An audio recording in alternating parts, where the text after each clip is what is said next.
मला त्यांना सन्माननीय बोलणं आवश्यकच आहे, कारण त्यांच्यावर माझ्या पुढच्या 1.5 तासाची भिस्त आहे. कारण ते बरे असतील तर मी बरा राहणार आहे. आणि इकडे बघा, मी तुमच्याशी थेट बोलणार आहे. हे असं नाही माईकवरचा माणूस वेगळा बोलतोय, आपलं आपलं चाललंय, कारण मी तुमच्याच वयातनं मोठा झालोय. हा बघ, हा जो दादा आहे ना, हा दादा हा चळवळ करणार आहे. आता जर तू काही चळवळ केली तर तुझं इथं जे मी नाव जाहीर करेल ना, ते उद्यापासून शाळेत पण तुला तेच बोलणार आहे. त्यामुळे सगळ्यांचं लक्ष इकडे. काय ना, तुम्हाला वेगवेगळ्या क्लुप्त्या सांगेल आणि तुम्हाला कंटाळा येईपर्यंत मी बोलणार नाही. चालेल? तुमच्याशी मध्ये मध्ये संवाद साधत राहणार आहे. तर बघा, हा पण किती छान असतो बघा. मग या दादाकडे लक्ष द्यायचं, तो नेतृत्व आहे त्याच्याकडे. ते त्यांना काही गडबड केली की बाकीचे त्याचे अंगरक्षक आहेत ना, त्यांनी शांत राहायचं, बाकी काही का हालचालच करायची नाही. तुम्ही आनंद घ्या. या कालावधीत जे शब्द जातात ना कानावर, ते पुढे खूप उपयोगी पडतात बरं का. तर आता तुमच्याकडे येतो, आपल्याकडे येतो. कसं असतं बघा, खानदेशाची माती असावी, बहिणाईंची माती असावी, बहिणाईंच्या गावी असावं, दुपारी खानदेशातली शेवभाजी खाल्लेली असावी, रात्री वांग्याचं भरीत खायचं असावं. आणि इतके असे भरभरून श्रोते असावेत, कोणतंही आरक्षण नसताना सुद्धा इतका उत्स्फूर्तपणे असलेला महिला वर्ग, आणि तोही शांत बसलेला आणि चंद्र साक्षीला असावा. यापेक्षा जगण्याची सुंदरता वेगळी कुठली असेल? कोरोना नंतरचं जग खुलं होत आहे, आणि जसं पहिलं आपत्य आपण खूप लाडाचं प्रेमाचं असतं, तसं कोरोना नंतरचं मला असं वाटतं चोपड्यातलं हे जाहीर असं पहिलं व्याख्यान आहे. आणि याचं निमित्त रोटरी क्लब ऑफ चोपडा. आणि याच दिवशी, आजच्याच दिवशी पंकजदादांचा वाढदिवस असावा, आणि त्यांना वाढदिवसाला शुभेच्छा द्यायला आणि माझे शब्द ऐकायला तुम्ही इतक्या मोठ्या संख्येने उपस्थित असावा. माझ्यासाठी जगण्याची सुंदरता, एका वक्त्याच्या आयुष्यातली जगण्याची सुंदरता, ही त्याला दिलदारपणे दाद देणारा श्रोतू वर्ग, की ज्याच्याने त्याचं पोट भरतं. म्हणजे पोट तर शेवभाजी आणि वांग्याच्या भरितानं भरणार आहेच, पण तुमच्यासारख्या श्रोत्यांनी माझं पोट पहिल्यांदा भरलेलं आहे. तर पहिल्यांदा तुम्हाला ही सुंदरता वाढवली, त्याच्याबद्दल मी तुमच्या समोर नतमस्तक होतो आणि माझ्या व्याख्यानाला सुरुवात करतो. मंडळी, मी रायगडवरून आलोय, राजांच्या राजधानीच्या रायगडवरून आलोय. साने गुरुजी, अंमळनेर आणि दापोली, त्या मातीचा आणि या मातीचाही काही संबंध असावा. जगण्याची सुंदरता वाढवण्यासाठी, जगणं सुंदर करण्याचे काही उपाय, उपदेश नाही म्हणणार मी, कारण मी तितका मोठा नाही आहे. माझ्यापेक्षाही वयानं, अधिकारानं, अभ्यासानं मोठी असलेली मंडळी इथे आहेत. पण मी जे काही माझ्या जीवनामध्ये जगण्याचं जे काही चिंतन केलेलं आहे, ते चिंतन मी तुमच्यासमोर मांडणार आहे. काही सल्ले माझ्या दृष्टीनं किंवा काही गोष्टी मी तुम्हाला सांगणार आहे. पण माझं असं म्हणणं आहे, मी जे नेहमी माझ्या प्रत्येक व्याख्यानाच्या सुरुवातीला सांगतो, की मी जरी तुम्हाला सल्ला देणार असलो, उपदेश करणार असलो, तरी मी जे काही सांगणार आहे ते तुम्ही तुमच्या जीवनात वापरताना आजूबाजूची परिस्थिती कशी आहे याचं भान ठेवा. तुम्ही म्हणाल नक्की काय म्हणायचं आहे? मी सुरुवात एका छोट्या विनोदानं करतो, की जो माझ्या खूप आवडीचा विनोद आहे आणि या विषयाशी संबंधित आहे. एक छोटा मुलगा असतो बरं का, म्हणजे साधारण ही मुलं दिसतात ना, यांच्या एवढाच असेल, असं एक 2री-3रीला म्हणजे 7-8 वर्षाचा. त्याच्या आईला असं वाटत असतं, असं फार कमी आयांना वाटतं बरं का, त्याच्या आईला असं वाटत असतं की आपल्या पोरांना नुसतं अभ्यासातच नाही, तर नुसती त्यांना पुस्तकच अभ्यासाची वाचू नयेत, तर त्यांना जिवंत माणसं देखील वाचावीत, समाज वाचावा, समाजाशी संघर्ष करायला त्यांना शिकावं. अभ्यासात 2 मार्क कमी पडले तर चालतील, पण जीवनाच्या परीक्षेमध्ये त्यांना उत्तम असावं, तिथे त्यांना नापास होता कामा नये. आणि त्याच्यासाठी त्याला असं गरुड कसं त्याच्या पिल्ल्याला सोडून देतं, तसं समाजामध्ये सोडून दिलं पाहिजे. फक्त त्याच्यावर लक्ष ठेवलं पाहिजे.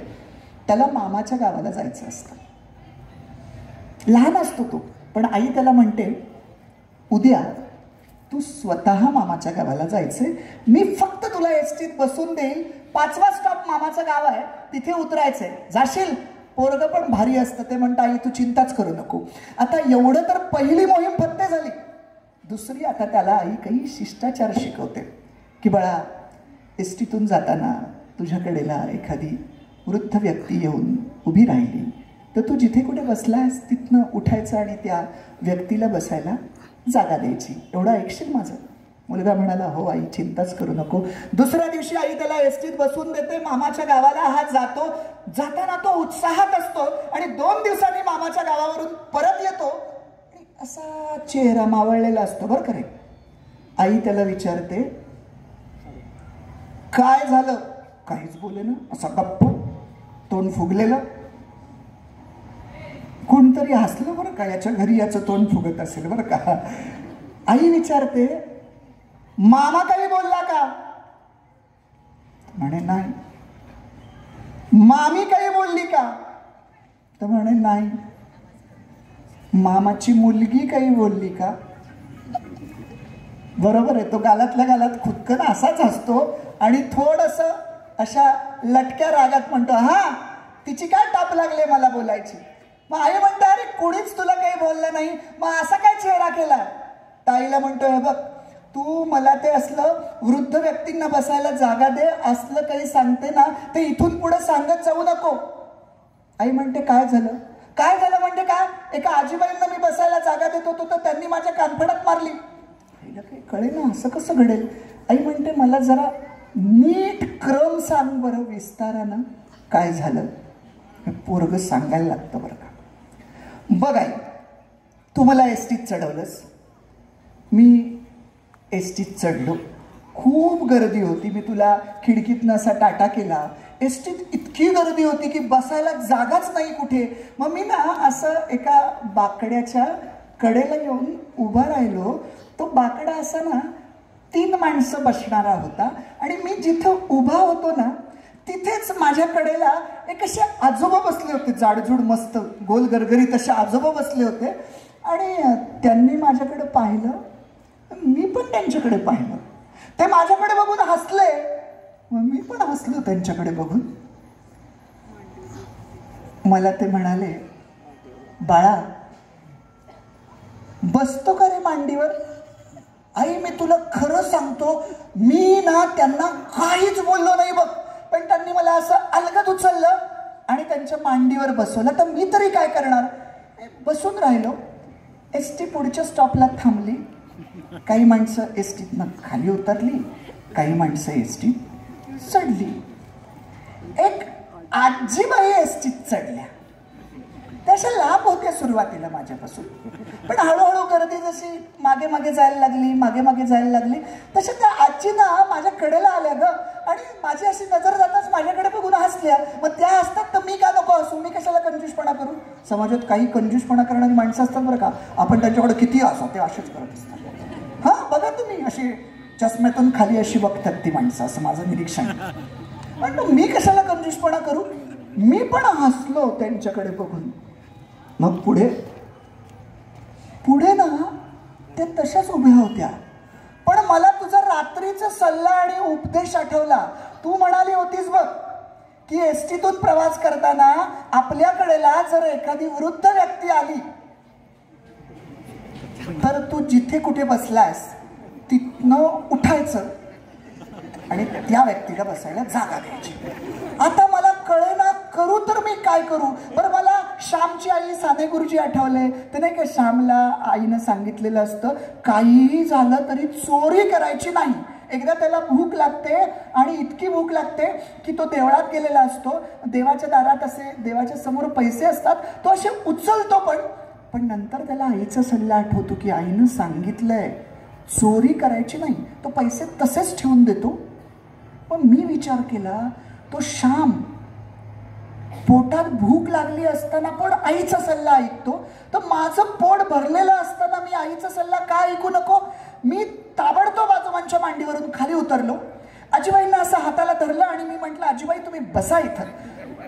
तर आजीबाईंनी सुरुवातीला माझ्याकडे लक्षच दिलं नाही, पण मी जसजसं त्यांच्या हाताला ओढून असं बसायला सांगायला लागलो तर त्यांनी माझ्या कानफटात मारली. आई, माझं काही चुकलं का ग? मंडळी, मला खरं सांगा, मुलाचं काही चुकलं नव्हतं, बरं आईचा सल्ला तरी चुकीचा होता का हो? जगातल्या कुणालाही विचारलं की आईनं मुलाला सल्ला दिलाय, एसटीतून प्रवास करताना वृद्ध व्यक्ती कडेला आली तर आपण जिथे कुठे बसलोय तिथून उठावं आणि त्या व्यक्तीला जागा बसायला द्यावी, हा सल्ला चुकीचा आहे का? तर सल्लाही चुकीचा नाही. मग चुकीचं काय आहे? चुकीची परिस्थिती आहे. आणि तो मुलगा बिचारा लहान असल्यामुळे त्याला आजूबाजूच्या परिस्थितीचं भान नाही. मंडळी ऐका, हे उदाहरण मी का सांगितलंय त्याच्या पाठीमागे माझा स्वार्थ आहे की जगणं सुंदर करण्याचे काही उपाय मी तुम्हाला सांगणार आहे. वापरणारे तुम्ही आहात. ते वापरताना आजूबाजूची परिस्थिती कशी आहे याचं भान तुम्ही ठेवायचंय. रायगडवरून आलेले प्रशांत देशमुख सर जबाबदार नसतील, एवढी मला जबाबदारीतनं मुक्तता करून घ्यायची आहे. मंडळी, जगणं सुंदर आहे या विषयाच्या व्याख्यानाची सुरुवात मंगेश पाडगावकरांच्या एका छानशा कवितेनं करूया. कविता अशी आहे: माझ्या प्रेमा जगणं सुंदर आहे, डोळे भरून बघणं सुंदर आहे. कॉलेजचे दिवस आठवा, वय जरी झालं असलं तरी मन तरुण असतं बरं का, असायला काही हरकत नाही. म्हणून मी सांगितलं की कॉलेजचे दिवस आठवा. जाहीरपणे चेहऱ्यावर नाही दाखवलं तरी चालतील, मनातल्या मनात आठवा. पुढची ओळ आहे पाडगावकरांची: तिची हात तळ्यावरून येते, तिची हात तळ्यावरून येते, वाऱ्याच्या मळ्यावरून येते, थरारून ऐकणं सुंदर आहे. माझ्या प्रेमा जगणं सुंदर आहे, डोळे भरून बघणं सुंदर आहे. पहिला पाऊस आठवा. आमच्या तर कोकणातला पाऊस कसला असतो? मातीच्या ओल्या ओल्या वासात, मातीच्या ओल्या ओल्या वासात, वाऱ्याच्या खोल खोल श्वासात झाडाचं भिजणं सुंदर आहे. माझ्या प्रेमा जगणं सुंदर आहे, डोळे भरून बघणं सुंदर आहे. आणि शेवटचं कडवं तुम्हाला सांगतो, पाडगावकरांनी आध्यात्मिकतेच्या एका वेगळ्या उंचीवर नेलंय. पाडगावकर म्हणतात, फुलांचे वास विरून जातात, फुलांचे वास विरून जातात, दिलेले श्वास सरून जातात, असण्या इतकंच नसणंही सुंदर आहे. माझ्या प्रेमा जगणं सुंदर आहे, डोळे भरून बघणं सुंदर आहे. मंडळी, मी जेव्हा या विषयाचा गांभीर्यानं विचार करत होतो ना की आपलं जगणं कधी सुंदर होईल, मी स्वतःशीच काही प्रश्न विचारले बरं का. आपल्याकडे समजा प्रचंड संपत्ती आली आणि दुसरं, यांत्रिक विज्ञानानं ज्या ज्या काही सुखसुविधा पाहिजेत त्या सगळ्या सुखसुविधा आपल्या समोर हात जोडून उभ्या राहिल्या, तर माझं जगणं सुंदर होईल का, असा मी स्वतःलाच प्रामाणिकपणे प्रश्न विचारला. मला उत्तर मिळालं त्या चिंतनातनं. पैसा आणि या सुविधा गरजेपुरता आणि कामापुरता असाव्यात, पण जगण्याची जी सुंदरता आहे ना ती याच्याही पलीकडची आहे. जगण्याच्या सुंदरतेचा आणि याचा फारसा काही संबंध नाही आहे. तुम्ही म्हणाल असं कसं? मी तुम्हाला एक 20, 22, 25 वर्षापूर्वी पाठीमागे घेऊन जातो. तुम्ही विचार करा. म्हणजे बघा, मला साधारण आठवतं ती माझी पिढी आता 40-42 वर्ष, म्हणजे पंकजदा आणि माझं वय साधारण सारखं आहे. दूरदर्शन नावाचं एकच चॅनल होतं बघा. जे माझ्या वयाचे आणि मोठे असतील त्यांना जाणवेल. दूरदर्शन नावाचं एकच चॅनल होतं. शनिवारी आणि रविवारीच फक्त चित्रपट लागायचा. एक दिवस मराठी असायचा, एक दिवस हिंदी असायचा.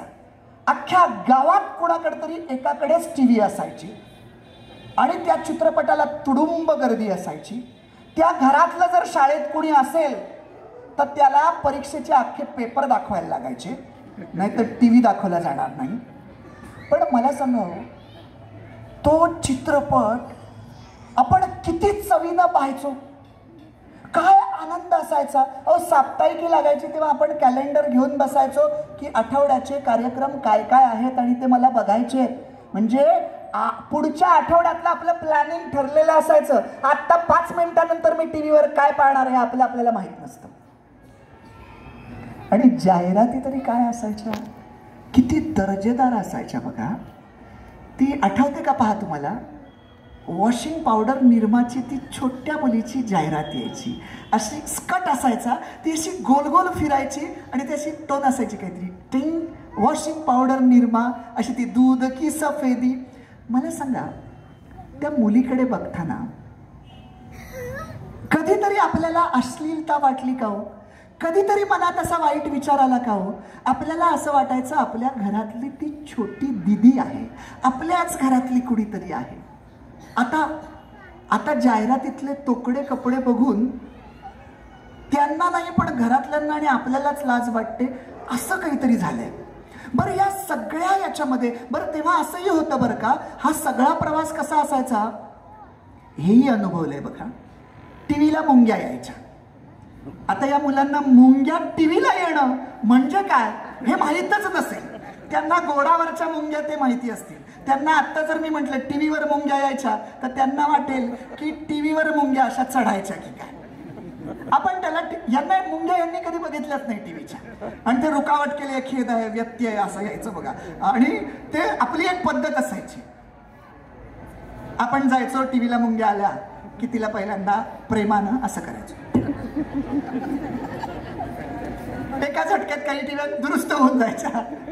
मग जरा नाहीच ऐकत म्हटल्यावर नंतर मग बुक्का, मग असा. आणि काही असं केलं की ती चालूच व्हायची, शिक्का मारला की ती चालू व्हायची. आणि एवढ्या नाही झाली तर तुम्हाला आठवतं का बघा, तो एक मोठा प्रयोग असायचा. घराच्या आड्यावर कुणाला तरी चढवायचं. तो वरती चढलेला असला की त्याचा आवाज खाली येईना, एक माणूस खाली, तो वरती चढून ती अँटिना हलवणार. आणि मग जेव्हा हलवल्यावर मुंग्या गेल्या की आपण त्याला खालून आवाज द्यायचो ना, अरे गेला रे मुंग्या, पण त्याला ऐकायला जाईना. तो काय काय करेपर्यंत असं सगळं फिरवायचा आणि तोपर्यंत पुन्हा मुंग्या आलेल्या असायच्या. मग आपण बाहेर निघालो की तो म्हणत अरे मगाशीच सांगितलं होतं ना. मग अशा प्रयोगात कसरतीत कधीतरी दोन्ही वेळा एकदम जुळायच्या आणि आपण हे सगळं पाहायला लागायचो. रिमोटची बटणं दाबणं हा प्रकारच नाही, ते खटकन असं व्हायचं बघा, माहिती ना, ते खटकन. तेव्हा ते सेकंड चॅनल आलं दुसरं, तेव्हा ते आपण असं फिरवायचो, तेव्हा हे व्हायचं, उठून जायचो आपण तिथपर्यंत. आणि मालिका तरी किती चांगल्या असायच्या हो. आठवते का बघा, गोट्या नावाची मालिका होती, लाईफ मेंबर होता, 100 होता, परमवीर नावाची मालिका होती, संस्कार होता, आव्हान फुले फुले आव्हान अशी काहीतरी मालिका एक होती, दामिनी लागायची दुपारी, बंदिनी लागायची, आमची माती आमची माणसं असायची. हे सगळं अजूनही लक्षात आहे. आणि ते जे मालिकेत घडावं ते आपल्या घरात घडावं असं वाटायचं. आत्ता कुणाला वाटेल का की जे मालिकेत घडतंय ते आपल्याकडे घडावं? नाही वाटत. बघा ना किती किती फरक पडला. आणि तरी आपण मुलांना घेऊन त्या मालिका पाहत असतो. म्हणजे काय म्हणावं याला उत्तरच नाही. पण मला मुद्दा हा सांगायचा होता की तो सगळा आनंद आपण घेतलाय. आता या पिढीला तो आनंदच नाही, माहीतच नाही तुलना करायला. बरं का रे दादा, ऐक बरं का, नाव ठेवलं मी तुला, बारसं झालं असलं तरी नाव ठेवलं. आपल्याकडे तुलना करायला हे दोन्ही काळ आपण बघितले, म्हणून आपण तुलना करू शकतो. आत्ता घरात भांडणं असतात. कुठली भांडणं असतात? हातात रिमोट असतो, बाबांना बातम्या ऐकायच्या असतात, आईला काहीतरी ती परत येते का जाते ते बघायचं असतं, भावाला WWFचं चालू असतं काहीतरी. आणि ही सगळी भांडणं घरात असतात. घरातच वेगवेगळे पक्ष असतात.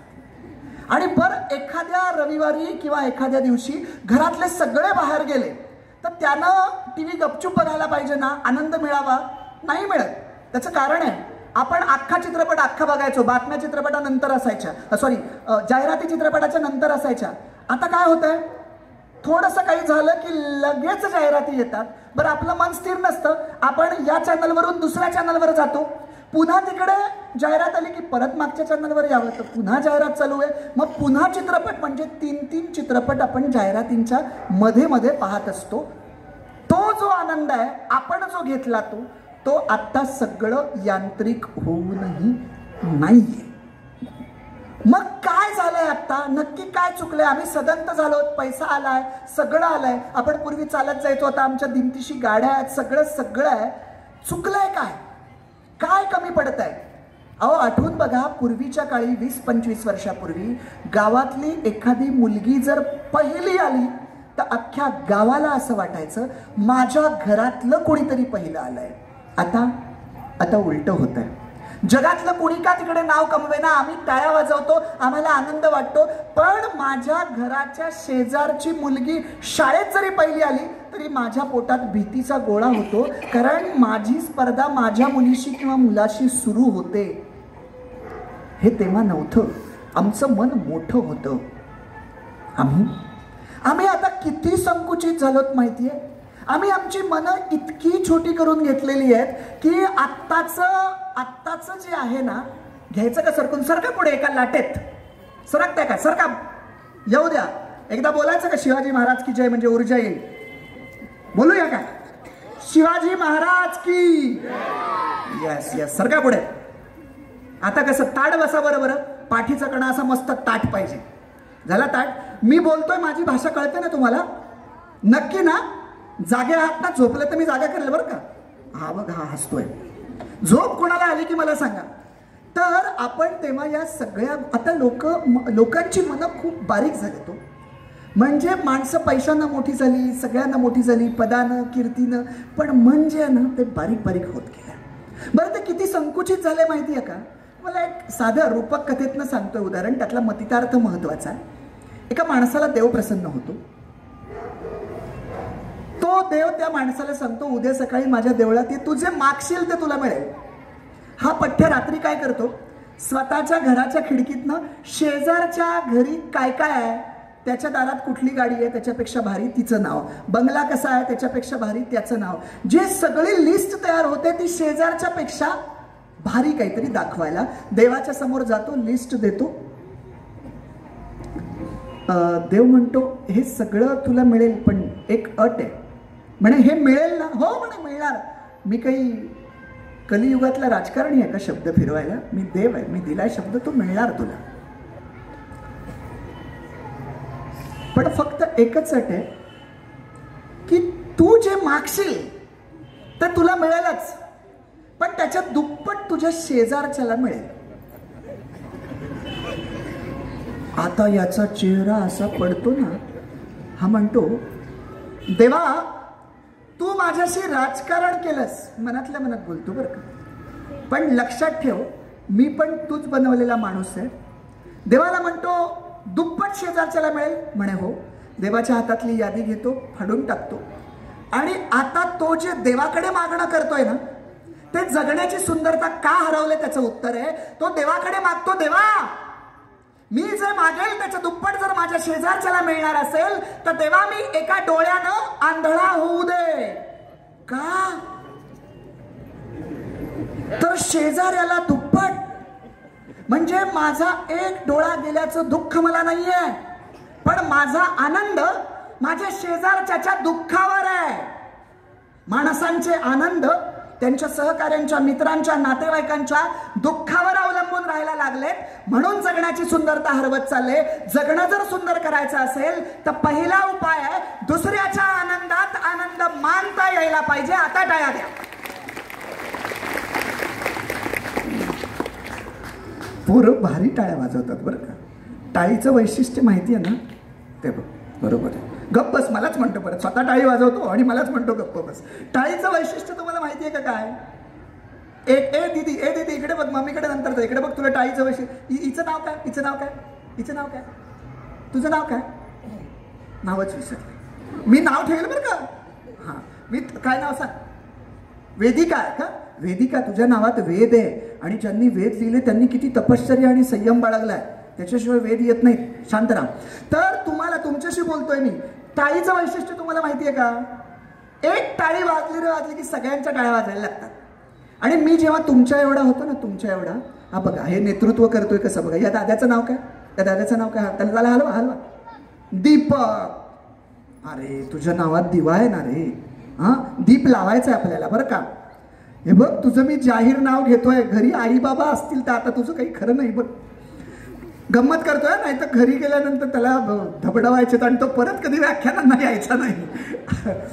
तर मी तुम्हाला सांगतोय हे, मी तुमच्या एवढा असताना जेव्हा जायचो ना असं ऐकायला, तेव्हा वक्तृत्व स्पर्धा असायच्या. मग अशी आमचे निवेदक मित्र म्हणाले, पण लहान असताना अशी बक्षिसं मांडलेली असायची. दीपक दीपक तुझ्यावर लक्ष आहे बरं का माझं, बारकाईनं लक्ष असतं माझं, ते साम टी व्हीला लागतं ना तसं.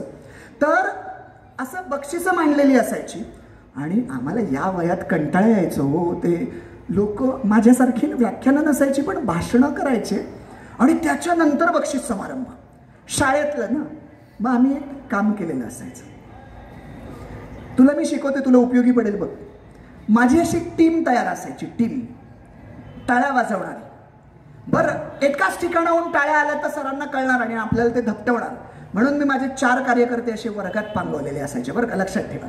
वर्गात पांगवलेले असायचे आणि मी त्यांची जय्यत तयारी केलेली असायची शिवाजी महाराजांच्या नियोजनासारखी. मी त्यांना सांगायचो, माझा हात डोक्यावर आला, असा आला ना असा की तुम्ही टाळी वाजवायला तयार राहायचंय.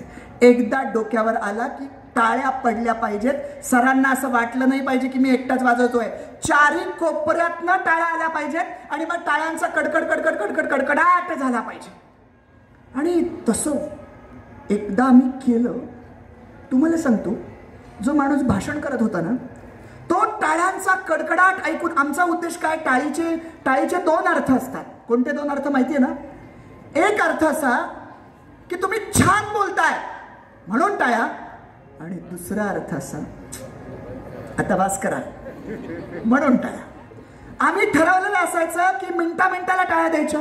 आम्ही पहिला प्रयोग केला हो, टाळ्या दिल्या.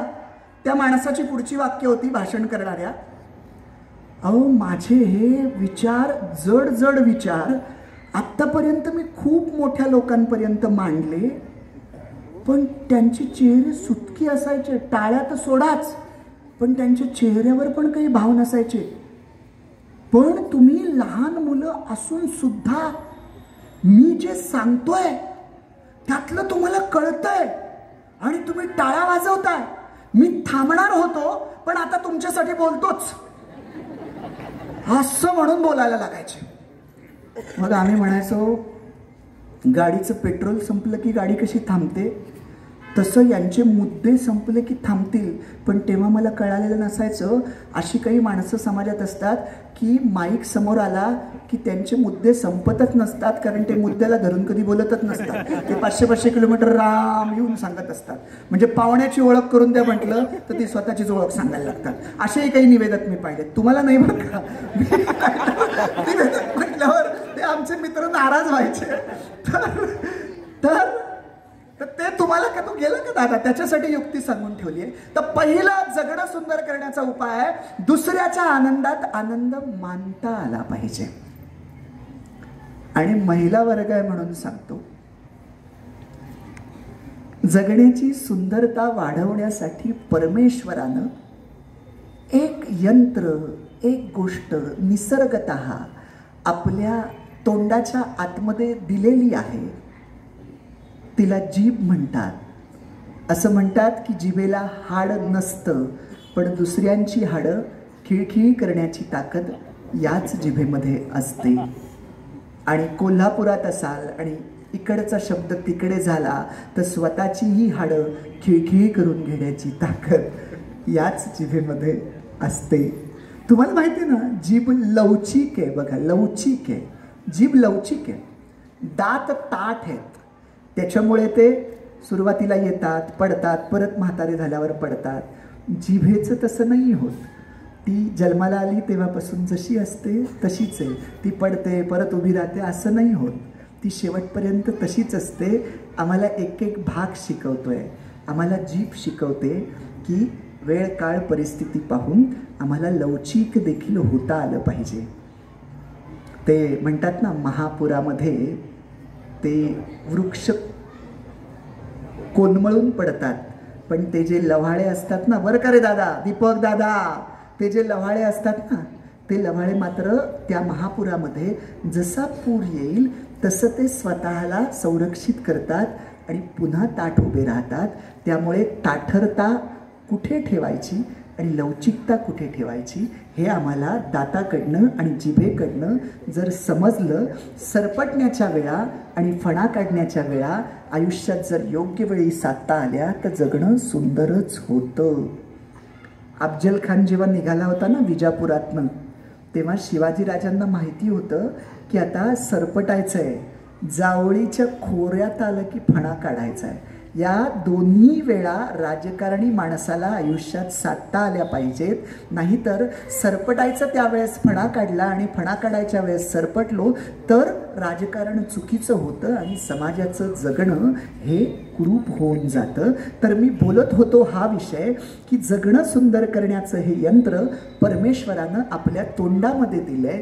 शब्द नावाची गोष्ट आहे, जीभ नावाची गोष्ट आहे. मला सांगा, गोड बोललं, कौतुक केलं तर किती लोकांना आपण आनंद देऊ शकू. पण काही माणसं ना जन्मताच इतकी खडूस असतात ना, मग ते का खडूस असतात मला काही माहित नाही. गोड म्हणजे त्यांना गोड बोलायला असं जीवावर येतं की शब्दच बाहेर पडत नाहीत. पण खडूस